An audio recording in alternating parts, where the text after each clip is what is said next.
Now, in this video, we will again use backtracking to generate the subsets of a given set of numbers, alright, all subsets.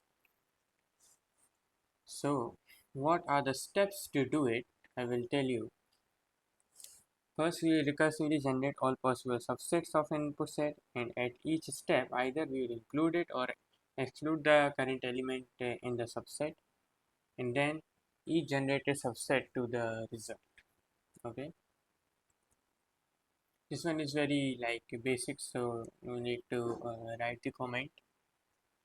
I will start writing the code so that you can start understanding it quite easily. So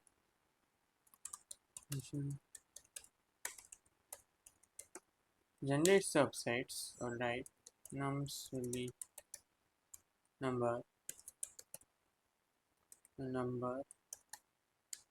and this will generate the 2D array, alright.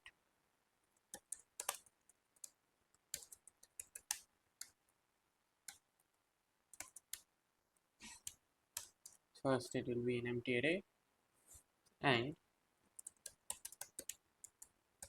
now we will create a backtracking function. It will have a start, this will be a number, and it will be a current, and it will be an array of numbers. Alright, now again this will also return nothing.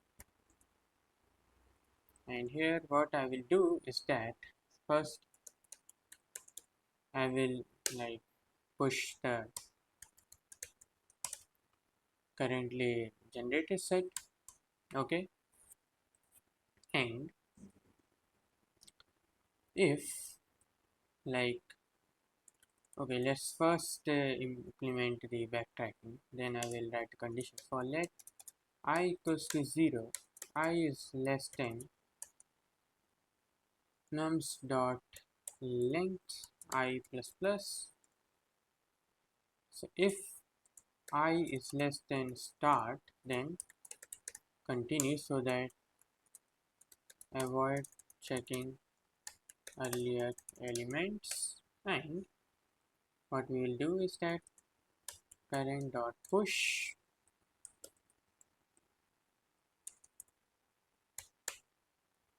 current number we will be pushing, and backtrack I plus 1 current, and simply pop it so that like the already existing value is not there. And here I will also add a condition that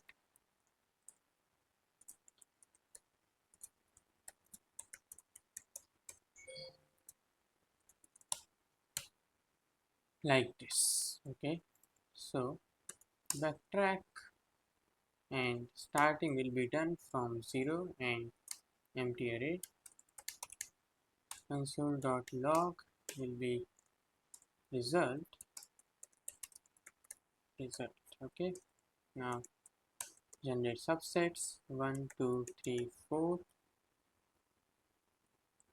and array ये क्या खोल गया 5.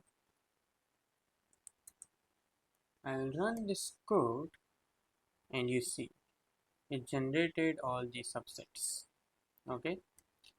This was another way of understanding backtracking. So you first create a result array, then this function is the main thing, okay. Basically in this one you have two parameters. Like in all the like general backtracking questions, you will have this helper backtrack recursive function. You will have two parameters. One will be used for your like iteration, and second one will be used for the value. And here you will always iterate towards the given data so that you can try out all the combinations, okay. And here we are trying all the combinations definitely, and after that we are popping the value as well to avoid checking earlier elements, and same thing is done here. And there has to be some starts to start from the 0th index and an empty, okay. So yeah, this is it. This is about generating the subsets. And yeah, hope you have understood. If any doubts, let me know. And now next we are moving on to a new topic.